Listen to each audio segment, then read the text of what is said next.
본문의 말씀에 의지해서 대린절 두 번째 평화의 왕이라는 제목으로 말씀을 나누고자 합니다.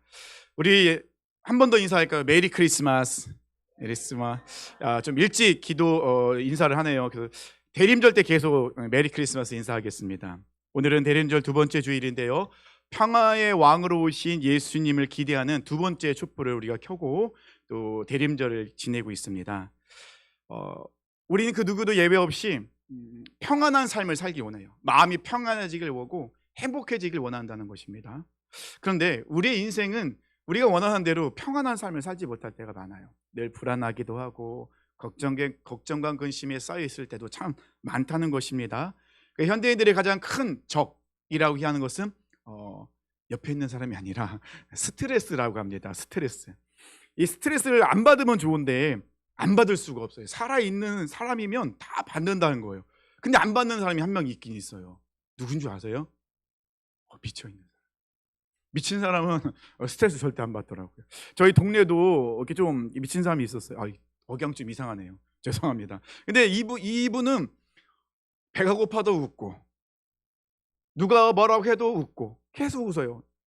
계속 웃고 돌아다녀요. 스트레스를 받을 게 없죠. 근데 우리가 또 그런 삶을 살 수는 없잖아요. 그러니까 우리가 이 삶을 살 때는 항상 이 스트레스를 받게 되고, 이 스트레스는 우리 마음의 평안을 깰 때가 너무 많다는 것입니다. 그래서 우리가 참 어려운 삶을 살 때가 많죠. 이사야 9장 6절 말씀에 이는 한 아기가 우리에게서 낳고 한 아들을 우리에게 주신 바 되었는데 그의 어깨에는 정사를 메었고 그의 이름을 기묘자라 무사라 전능하신 하나님이라 영존하신 아버지라 평강의 왕이라 할 것임이라. 이 말씀에서 예수님을 평강의 왕이라고 말씀하고 있다는 것입니다. 알려주고 있다는 것입니다. 이 평강의 왕 할 때 평강은요, 원어로 샬롬입니다. 많이 들어보셨죠? 유대인들에게 이 샬롬이라는 이 단어는 굉장히 중요하고 여러 의미를 갖고 있어요. 개인적으로, 사회적으로, 그리고 신앙적으로 의미들이 다르다는 것입니다. 이 샬롬 있을 때 개인적으로는요, 내적, 외적으로 찾아오는 평안함이에요. 근데 이 내적, 외적으로 찾아오는 평안함은 문제가 해결됐기 때문에, 어려움이 극복되기 때문에 평안함이 아니에요. 이 샬롬, 유대인들이 외치는 샬롬은요, 문제 앞에서도, 문제 한가운데서도 하나님이 함께 하시기, 하나님의 말씀 붙들고 느껴지는 평안함이에요. 평강이라는 것입니다. 사회적으로 샬롬은요, 사회적 정의와 공동체가 하나 되는 것을 강조하는 것. 그래서 전쟁이 없는 상태, 이것을 이제 사회적인 샬롬이라 이야기합니다. 우리나라도 그렇지만 이스라엘도 참 외세의 침략을 많이 받았어요. 그래서 나라가 무너지기도 하고, 그토록 그들이 외쳤던, 중요하게 여겼던, 절대 무너지지 아니할 걸 외쳤던 성전이 무너지게 됩니다. 그러니까 이스라엘 백성들이 외치는 이 샬롬이라는 단어는 사회적으로 볼 때 그런 외세의 침략이 없고 그들이 평안함, 하나님의 다스림 속에서 안전함을 누리는 상태, 이것을 샬롬, 그들이 추구하는 모습이었죠.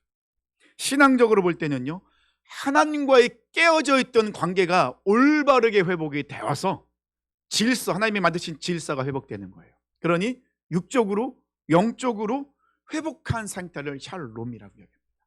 그러니까 이 샬롬이라는 단어가 그렇게 뭐라고 해야 되죠? 간단한 그런 것이 아니라 그 안에는 모든 것이 다 들어가 있는 그런 단어가 샬롬인데, 근데 이사야서에서는 그 예수님이 이 샬롬의 왕이시라는 거예요. 우리에게 진정한 평강과 평안을 주시는 분은 예수님밖에 없다. 그 예수님이 우리에게 평안을 주시기에 이 땅에 오셨다라고 분명히 말씀하고 있다는 것입니다. 바꿔서 얘기하면요, 우리가 이 세상 살아갈 때는요, 평안이 깨졌어요. 정의와 질서가 무너져 있다는 것입니다. 가장 심각한 것은 하나님과의 관계가 깨어져 있기 때문에 우리에게 너무 큰 어려움과 아픔이 찾아온다는 거예요. 불안함이 찾아온다. 그것이 우리가 살아가는 모습, 우리의 영의 상태라 말씀하고 있습니다.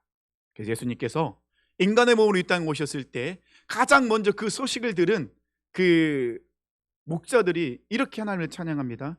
누가복음 2장 14절입니다. 지극히 높은 곳에서는 하나님께 영광이요 땅에서는 하나님이 기뻐하시는 사람들 중에 평화로다 하니라. 천사들이 이렇게 찬양합니다. 목자들 또한 그 찬양사들의 찬양과 함께 찬양합니다. 평화로다. 또한 예루살렘 성에 입성할 때 이스라엘 백성들이 예수님을 찬양합니다. 누가복음 19장 38절입니다. 이르되 찬송하리로다. 주의 이름으로 오시는 왕이요 하늘에는 평화요 가장 높은 곳에서는 영광이로다 하니. 하늘에서도 평화, 땅에서도 평화. 에이레네라는 단어를 쓰는데요, 이것은 샬롬과 조금 다르긴 하지만 문맥이 다 똑같아요. 샬롬, 에이레네. 하나님 주시는 평강과 평안이 우리 안에 가득하다.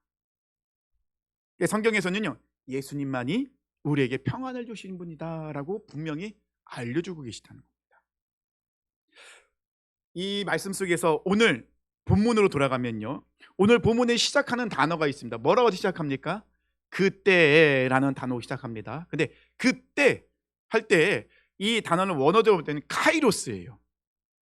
카이로스라는 단어를 사용하고 있습니다. 우리에게 시간은 두 가지의 시간이 있죠. 크로노스의 시간과 카이로스의 시간입니다. 처음 듣는 거 아니시죠? 크로노스의 시간은 물리적으로 흘러가는 시간이에요. 지금은 10시 34분입니다. 그럼 10시 34분은 모든 사람에게 동일하게 찾아오는 시간, 그 시간을 다 보내고 있는 크로노스의 시간, 물리적으로 모든 사람이 공통적으로 지나가는 시간.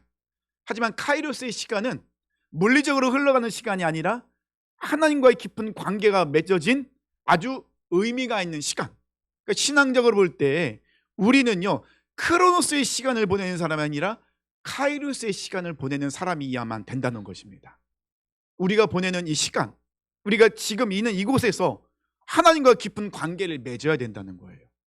이 시간이 우리에게 반드시 필요하고 그런 시간을 보내야 되는데 25절은 그 카이로스를 시작을 하고 있다는 것입니다. 그러면 25절 이하의 말씀을 통해서 예수님께서는 무엇인가 아주 중요한, 그러니까 구속사적인 것을 알려주길 원하시는 거예요. 왜냐? 카이로스는 하나님의 구원과 하나님 관계와 연관이 있는, 하나님은 크로노스의 시간을 기억하지 않으세요. 카이로스의 시간을 기억하십니다. 그래서 구약에서도 야곱이 밧단 아람에서 이 베델 올라갈 때 그 중간 10년이 있어요. 세겜 땅의 10년. 근데 하나님은 그 10년은 크로노스의 시간이기 때문에 그냥 버려버려서 기억하지 않으세요. 그래서 밧단 아람에서 베델로 올라갔다라고 세겜 땅을 말씀하지 않으십니다. 그러니까 우리는 크로노스의 시간을 보내는 사람도 아니라 카이로스의 시간을 보내는 사람이어야 돼요. 그러면 반드시 그 안에는 무엇인가 중요한 것이 있어야 되는데 이것이 무엇이냐? 예수님께서 말씀하십니다. 그러면 왜 갑자기 예수님께서 25절 말씀하시면서 크로노스, 카이로스라는 단어를 사용하셨을까? 그러면 20절, 24절 말씀을 보면 좀 더 이해가 되겠죠.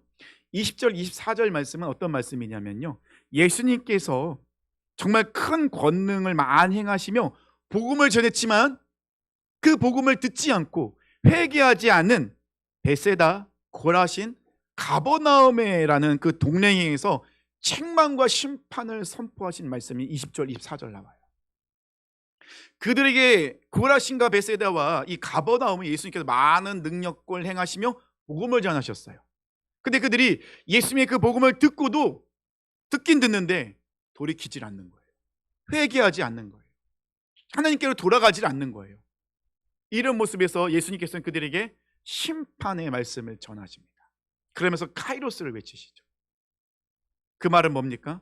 이 카이로스의 시간, 이 복음이 전파되는 시간은 굉장히 우리에게 주어진 중요한 시간인데 특별한 선물이라는 거예요. 그러면 우리에게 주어지는 말씀이 선포되고 복음이 전파되는 카이로스 시간은 언제나 어디에서나 선포되는 것이 아니라는 거예요. 그러면 이 말씀과 복음이 전파될 때마다 그 시간, 그 카이로스 시간이 우리에게 다가왔으면 어떻게 해요? 그 시간을 붙잡아야 되죠. 그때 우리는 반응을 해야 된다는 것입니다. 어떤 반응이죠? 믿음의 반응이라는 거죠. 예수님 그것을 지금 말씀하고 있습니다. 그래서 그것을 반응하지 않는 그들의 모습을 보면서 심판을 선포하시며 25절 카이로스, 죄인 된 사람들에게 예수님은 지금 초대하고 초청하고 계신 거예요. 근데 이때 반응에, 그러니까 예수님의 그 복음이 선포될 때, 카이로스의 시간이 선포됐을 때 반응이 두 가지로 나온답니다. 첫 번째 반응은 어떤 반응입니까? 지혜롭고 슬기롭지만은 복음이 숨겨져 있는 사람들. 이런 지혜롭고 슬기로운 사람은 어떤 사람일까요? 많이 배웠고 똑똑하고 지적인 사람이겠죠. 많이 배웠으니까요. 지위도 있고 무엇인가 갖추고 있는 사람들일 것입니다. 근데 그런 사람들은 자기가 갖고 있는 지식으로, 자기가 갖고 있는 그 모든 것으로 그것을 중심으로 판단하고 생각하는 사람들입니다. 대표적인 예가 종교 지도자들과 바리새인들이었어요. 이들은 굉장히 지혜롭고 지혜로운 자였죠. 똑똑한 자들입니다. 무엇인가 많이 알고 있는 자들입니다. 근데 그들은 스스로 똑똑하다고 생각하며 하나님 앞에 겸손히 나가지 않는 거예요. 그런 자들에게는 이 복음의 비밀이 숨겨져 있는 거예요. 숨겨졌다는 건 뭡니까? 자신의 생각을 꽉 차 있고 교만하기 때문에 하나님이 그냥 그대로 내버려 두신 거예요. 바로 왕이 마음이 완악하여 하나님 그대로 내버려 두신 것처럼. 숨겨졌다는 것은요, 그들을 버렸다는 것이 아니라 그들이 그런 고집과 자기 생각과 자기가 갖고 있는 것을 꽉 차 있기 때문에 하나님이 그냥 그대로 내버려 두신 거예요. 그러니 하나님을 발견할 수 없고 복음을 깨달을 수가 없는 거예요. 반대로 어린아이 같은 사람이 있습니다. 어린아이가 아니라 어린아이 같은 사람입니다. 어린아이들의 특징은 무엇이죠? 순수해요. 그리고 어른들이 얘기하면 잘 들어요. 요즘 애들은 잘 안 믿긴 하더라고요. 잘 들어요. 그리고 어린아이들은 연약해요. 그래서 항상 도움을 요청하죠. 의지하죠. 누구를 의지합니까? 부모님을 의지합니다. 어린아이들은요, 전쟁이 나도 부모님 품 안에만 있으면 두려울 게 없어요. 무서울 게 없어요. 그럼 어린아이 같은 사람들은 어떤 사람입니까? 하나님을 전적으로 의지하는 사람. 자신의 연약함을 인정하고 부족함을 고백하면서 하나님 앞에 나의 모든 걸 솔직하게 내어놓고 하나님 앞으로 가까이 나오는 사람. 이런 사람들에게는 하나님이 다 보여주신대요. 천국 복음과 그 복음의 비밀을 깨닫게 하시고 구원의 문을 열어주시고 그 문으로 그들이 들어갈 수 있도록 해주신다는 것입니다. 이렇게 예수님께서는 말씀하시면서 우리를 초대하고 계십니다. 이 카이로스 시간 한가운데 내가 믿음으로 그 시간을 보내기로 결단한 그 사람들을 예수님께서는 어떻게 초대하십니까? 28절로 30절입니다. 수고하고 무거운 짐진 자들아 다 내게로 오라. 내가 너희를 쉬게 하리라. 나는 마음이 온유하고 겸손하니 나의 멍에를 메고 내게 배우라. 그리하면 너희 마음이 쉼을 얻으리니 이는 내 멍에는 쉽고 내 짐은 가벼움이라 하시니라. 예수님은 우리를 뭐라고 말씀하고 있습니까? 너희들은 모든 사람은 다 수고하고 무거운 짐을 진 자라는 거예요. 예외 없어요.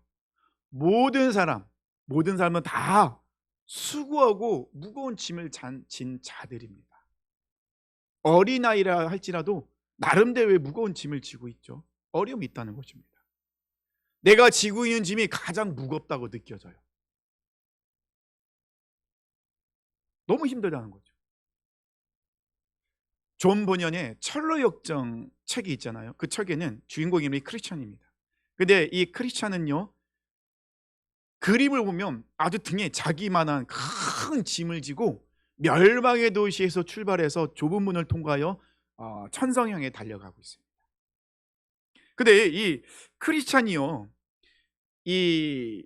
자기가 그렇게 큰 짐을 지고 있는지 몰랐어요. 삶을 사는데 너무 버겁고 힘듭니다. 어깨가 무거운 거예요. 왜 이렇게 힘들고, 왜 삶이 이렇게 버겁고 어려운 거지? 나는 내 어깨가 왜 이렇게 무거운 거지? 몰랐습니다. 그런데 복음을 듣고 하나님의 말씀을 접한 후에 나에게 큰 짐이 지어져 있구나. 내가 너무나 큰 짐을 내가 지고 있구나. 그때서 깨달은, 그때서 짐이 보이는 거, 내 등에 있는 짐을 본 거예요. 그런데 이 크리스찬이 이 짐을 벗어나기 위해서 얼마나 노력을 했겠습니까? 정말 선한 일도 많이 하고 자기 나름대로 노력을 많이 하지만 짐이 벗겨지질 않죠. 왜냐하면 그 짐은 죄의 짐이기 때문에. 우리는 죄라는 큰 짐을 지고 있다는 것입니다. 창세기 4장 13절에 보면요, 가인이 여호와께 아뢰되 내 죄짐을 지기가 너무 무거우니이다.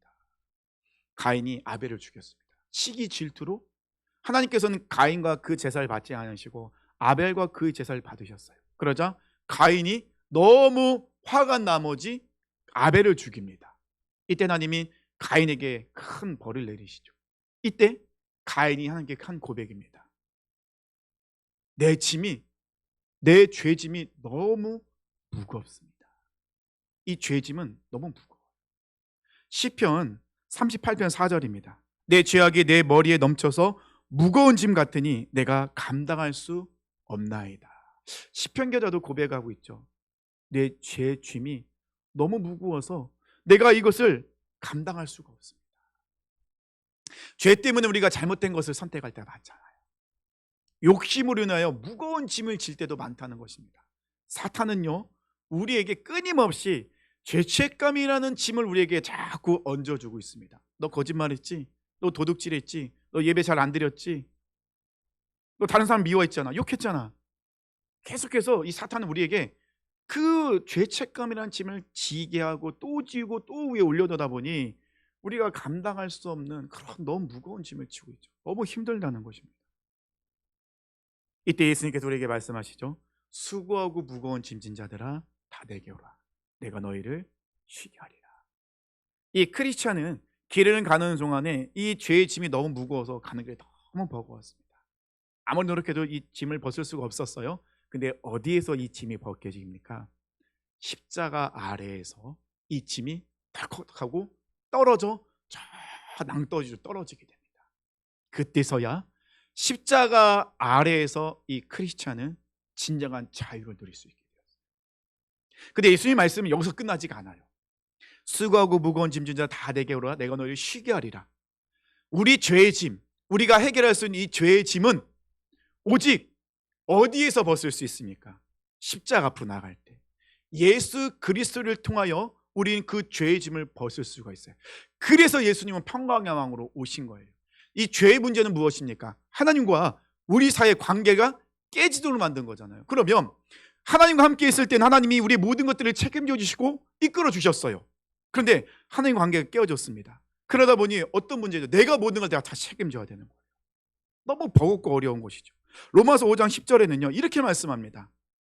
곧 우리가 원수 되었을 때 그의 아들의 죽으심으로 말미암아 하나님과 화목하게 되었은즉 화목하게 된 자로서는 더욱 그의 살아나심으로 말미암아 구원을 받을 것이니라.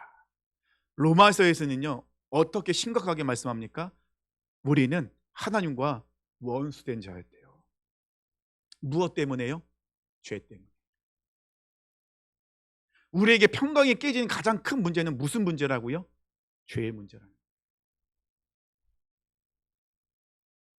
하나님은 죄에 대해서는 반드시 심판하셔야 될 심판주세요. 공의 하나님이시죠.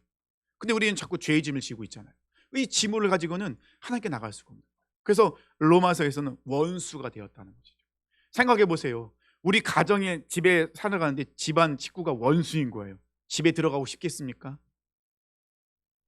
저 사람이 나를 어떻게 할지 모르는데 그 집이 안전하겠습니까? 평안하겠습니까? 늘 불안하죠. 잠도 못 자죠. 조금 바삭 소리가 나면은 깨어갖고 무슨 일 있는 거 아니야? 나 어떻게 하는 거 아니야? 얼마나 두렵겠습니까? 하나님과 원수된 우리는 이렇게 조바심을 낼 수 없고 두려울 수밖에 없고 공포에 휩싸일 수밖에 없다는 것입니다. 그러니 얼마나 그 삶의 무게의 그 모든 짐을 지고 내가 살아가야 됩니까? 근데 예수님은 평강의 왕으로 오셨다는 것입니다. 제가 제 아내랑 다퉜어요. 아니 진짜 말고요. 다퉜습니다. 그런데 서로 자존심 때문에 다가가지 못하는 거예요. 그럼 누가 필요하겠습니까? 중재자가 필요한 거예요. 그럼 딸내미가 딱 나서갖고 아빠와 엄마 사이를 중재하는 거죠. 어떻게 해요? 화해할 수 있도록. 예수님이 그런 분이셨어요. 하나님 우리를 사랑하십니다. 우리를 기다리세요. 그런데 하나님은 심판주, 공의 하나님이시기 때문에 그 죄를 심판하셔야 돼요. 우리는 죄의 짐을 갖고 있는데 죄의 짐을 하니까 나갈 수가 없는 거예요. 그러니 계속해서 우리는 너무 버겁고 힘든 삶을 살 수밖에 없겠죠. 그래서 하나님께서는 우리를 사랑하셔서 예수님을 이 땅에 보내주셨어요. 그러니까 요한일서 4장 10절입니다. 사랑은 여기 있으니 우리가 하나님을 사랑한 것이 아니요 하나님이 우리를 사랑하사 우리 죄를 속하기 위하여 화목제물로 그 아들을 보내셨습니다. 아멘이지 않습니까? 예수님을 통하여서 하나님과 우리 사이가 어떻게 해요? 회복이 된 거예요. 하나가 된 거예요. 그러니 우리 안에 무엇이 생깁니까? 평강이 찾아오게 되는 거예요. 수고하고 무거운 짐진 자들 다 내게 오라. 내가 너희를 쉬게 하리라. 예수님을 통하여 우리가 그동안 해결하지 못했던 너무나도 무거운 죄의 짐을 다 벗어버리게 된 거예요. 그러니 예수님을 통해 진정한 샬롬의 삶을 우리가 살아갈 수 있는 그런 모습이 된 거예요. 근데 여기서 끝나지 않습니다. 이해가 되지 않는 말씀이 나오죠. 어떤 말씀이 나옵니까? 29절 30절 말씀입니다. 나는 마음이 온유하고 겸손하니 나의 멍에를 메고 내게 배우라. 그리하면 너희 마음은 쉼을 얻으리니 이는 내 멍에는 쉽고 내 짐은 가벼움이라 하시니라. 분명 예수님은 수고하고 무거운 짐진 자 다 내게 오라. 내가 너희를 쉬게 하리라. 그 말은 뭐죠? 모든 짐을 다 벗어버리게 해주신다고 해서. 근데 29절에 30절에 가서는 다시 또 다른 말이 나와요. 바데단이 얘기합니다. 뭐라고요? 멍에를 메래요. 예수님 짐을 지래요. 짐이 바뀐 거예요. 예수님을 만나면 우리 안에 모든 죄의 짐을 벗어버려요. 하지만 우리가 져야 될 짐은 있다는 것입니다. 예수님께서 바리새인들을 책망한 적이 있으세요. 어떤 것을 책망하냐면 율법으로 이스라엘 백성들에게 너무 무거운 짐을 지어준 거예요. 그런데 이스라엘 백성들이 율법이라는 짐에 눌려서 죽는 거예요. 그래서 마태복음 23장 4절 말씀 보니까요, 또 무거운 짐을 묶어 사람의 어깨에 지우되 자기는 이것을 한 손가락도 움직이려 하지 아니하며, 율법이란 무거운 짐을 딱하니 지게 만들고서 자기들은 도와주지 않는 거예요. 그러니까 이스라엘 백성들은 율법이라는 이 무거운 짐에서 헤어나오지 못하는 거예요. 죄의 짐도 무거워 죽겠는데 율법이라는 짐까지 지어지니 얼마나 무겁습니까? 근데 예수님은 알려주시는 거예요. 말씀해 주십니다. 바리새인들의 그런 가르침은 많은 사람들이 하나님께 가까이 나오지 못하도록, 하나님 나가면 부담스럽고 무겁고 막 고통스럽게 하는 오해를 만들고 있다는 겁니다. 아니라는 것입니다. 예수님의 그 멍에는 죄와 율법주의의 무거운 멍에가 아니라 십자가의 은혜와 사랑으로 우리가 가볍게 그 멍에와 짐을 질 수 있다는 겁니다. 우리 인생은요, 하나님이 우리에게 주신 짐을 지고 살아가는 사람들이에요. 우리가 지어야 될 짐은 뭐가 있겠습니까? 가장 큰 짐은요, 영혼 구원에 대한 짐이에요. 우리가 져야 될 짐은요, 하나님의 뜻을 이루는 짐인 거예요.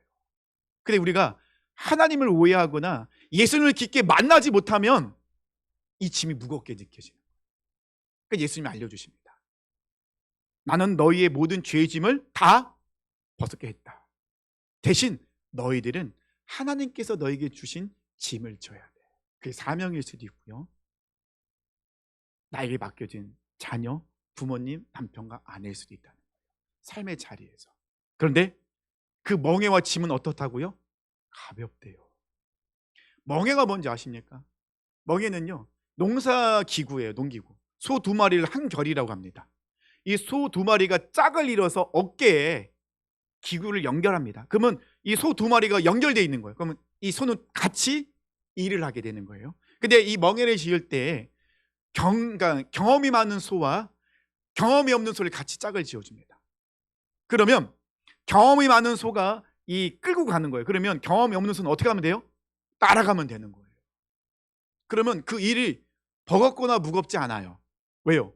따라가면 되니까요. 경험이 많은 소가, 능력이 있는 소가 다 그 일을 하거든요. 그러면 어떻게 하면? 그러면 가면 되는 거예요. 어떻게 해요? 붙어 있어서. 예수님이 그 멍에를 우리에게 지라고 하신 것은요, 동행해 주시겠다는 거예요. 그냥 너희 짐을 다 해결했다, 그러니까 너희들 알아서 해, 그게 아니라는 거예요.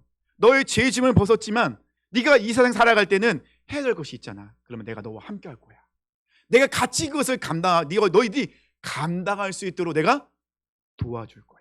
그래서 그 멍에와 짐은 가볍다는 것입니다. 누구나 질 수 있다는 거예요. 그러면 그 멍에와 짐을 어떻게 질 수 있을까요? 예수님께서는 그 멍에와 짐을 어떻게 지셨을까요? 오늘 본문 29절에 나와 있죠. 멍에와 짐을 이해하기 전에 먼저 예수님이 하신 말씀이 있어요. 나는 마음이 온유하고 겸손하니. 이 온유가 중요한 거예요. 그래서 이 예수님이 주신 멍에와 그 짐, 그것은 온유와 십자가입니다. 예수님도 십자가라는 짐을 지셨어요. 근데 그 짐 무거웠죠. 그래서 겟세마네 궁전에 뭐라고 기도하십니까?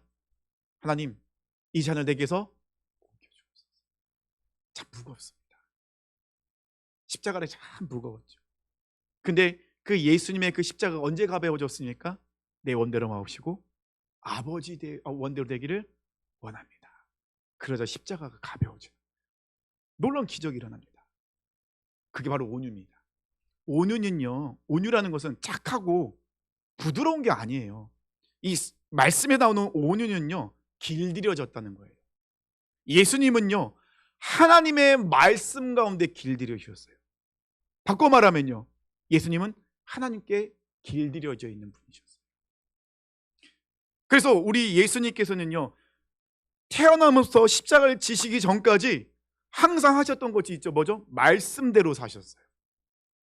예수님도 혈기가 올라오죠. 짜증도 나고 화도 나죠. 하지 않습니다. 예수님도 예수님 생각대로 무엇인가 판단하고 하고 싶을 때 있죠. 안 하십니다. 왜요? 말씀대로 사셔야 되니까. 예수님 항상 말씀으로 무엇인가를 생각하고 판단하셨잖아요. 그래서 예수님은 하나님께 길들여 주신 분이셨어요.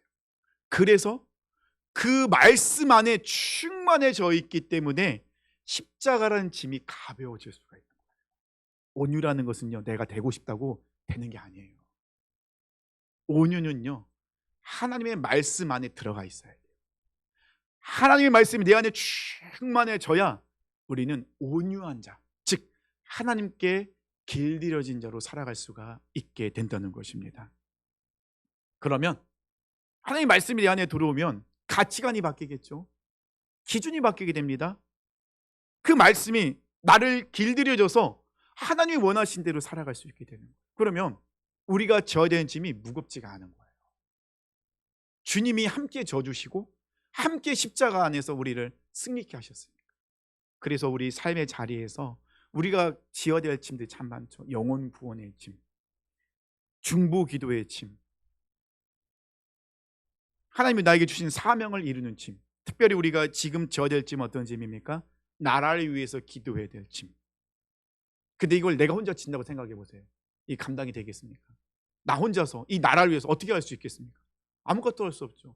그냥 무겁고 눌릴 뿐이라는 것이죠. 근데 우리가 그 모든 것을 가지고 십자가 앞으로 나가면, 그러면 예수님이 함께 하시기에 우리는 그 짐을 넉넉히 감당할 수 있다는 것입니다. 그냥 문제를 내 생각으로 바라보고 그걸 해결하려면은요, 내 안에 평강이 다 깨져버려요. 하나님과 내 사이의 평강도 깨져버리고요, 사람과 사람과의 관계도 깨져버려요. 그러지 않습니까? 문제가 찾아왔을 때, 무엇인가 어려움 왔을 때 나는 나도 모르게 다른 사람에게 상처를 줘요. 마음이 조급해지고 여유가 사라지다 보니 하지 말아야 될 말을 하게 되고 하지 말아야 할 행동을 할 때가 많아요. 후회하죠. 나에겐 또 다른 짐이 되어오는 거예요. 내가 왜 이런 말을 했지? 내가 왜 이런 행동을 했지? 하나님 관계도 똑같잖아요. 우리가 조금 인내하며 기다리면 좋은데 그걸 기다리지 못하고 내가 무엇인가를 하려 하다 보면은 하나님과 나의 관계가 깨어지다 보니 하나님이 오해하게 되고 원망하게 되고 평강이 깨어지는 모습을 보게 됩니다. 근데 예수님은 그 모든 것을 어떻게 해요? 십자가에서 완벽하게 해결해 주셨다는 겁니다. 근데 예수님도 그 십자가를 지실 수 있었던 것은 하나님께 말씀을 통하여 길들여졌기 때문에 예수님 또한 십자가에서 그 모든 짐을 감당할 수 있었습니다. 예수님이 하나님의 아들이기 때문에, 하나님이기 때문에 그 짐을 감당할 수 있었던 것이 아니에요. 예수님 우리가 똑같은 인간이셨어요. 그 예수님도 하나님께 길들여졌기 때문에, 말씀 가운데 계셨기 때문에 십자가라는 그 짐을 질 수 있었습니다. 그 예수님은 지금 우리를 초대하고 계십니다. 수고하고 무거운 짐진 자들아 다 내게로 오라.